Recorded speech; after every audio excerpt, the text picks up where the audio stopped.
Hey guys, my name is Philip. I am an amateur photographer based out of Central Texas. As a little disclaimer before we get too far into things, this is the first video I've ever tried to produce that doesn't have me behind some type of instrument. So if I seem a little uncomfortable talking to the camera, or my editing skills just come off as a little rudimentary, that's most likely because I have no idea what I'm doing. With that out of the way, let's get into the discussion about today's topic, which is Lomography's Lomochrome Turquoise. I picked this film stock up along with the Lomo Purple and Lomo Metropolis from Lomography's website a few weeks ago, and I really hadn't found a good situation to shoot it in, so it has just been taking up space in my fridge. Until recently, when my dad and I finally nailed down some dates and location for an astrophotography trip that we had been talking about for the better part of 2023.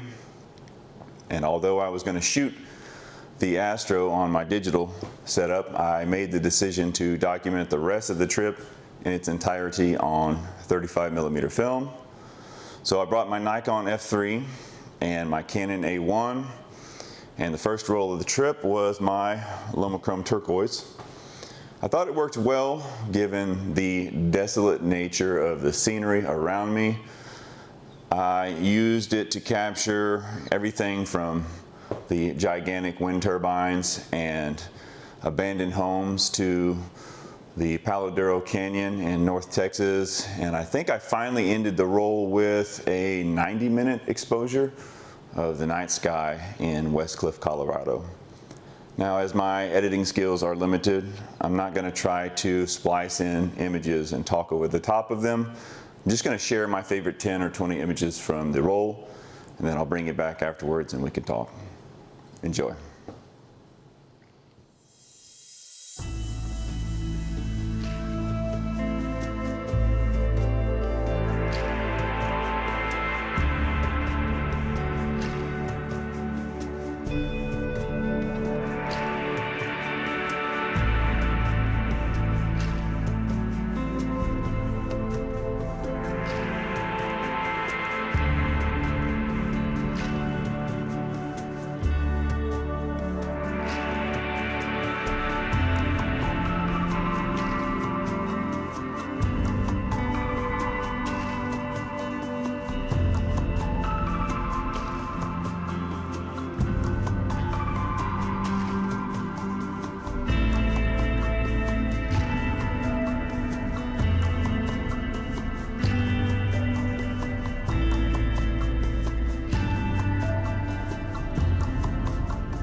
So what'd you think? I was pretty happy with the way they turned out. I guess I had some expectations of what they were going to look like based off of some Google searches I had made and some YouTube videos I watched, but it's different when it's your own images and you remember what you were feeling and what you were seeing when you captured them. I didn't develop these myself. I sent them off to the darkroom, and then when I got the scans back, I edited them in Capture One. The only thing I really did was add just a little bit of contrast and saturation and played around with the sliders for the highlights and shadows. I personally shot this roll at ISO 200, and some observations I had made were that when I was metering for the sky, I got a lot more orange saturation in the sky. And when I was metering for the shadows, such as the images with the abandoned homes, I noticed that the sky was a lot more blown out. Now, I don't know if you would get different results shooting it at 100 or 400, but that's my experience, and that was just using the Nikon F3's aperture priority and its built-in light meter.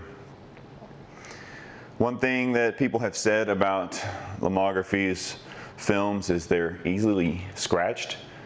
I had 2 or 3 frames where there was some scratches, and I'm not sure if that's from it coming out of the canister or sliding across the shutter as you advance the film, but it was non-impactful because it didn't happen on any of the images that I liked, but I could see it being an issue if it was a really good image that you captured.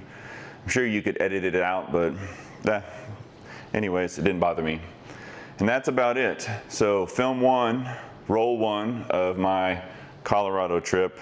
I did shoot 3 other rolls, and like the Lomo Turquoise, they were film stocks that I had never experimented with before. So I hope to make at least 3 more videos talking about my experience with those film stocks.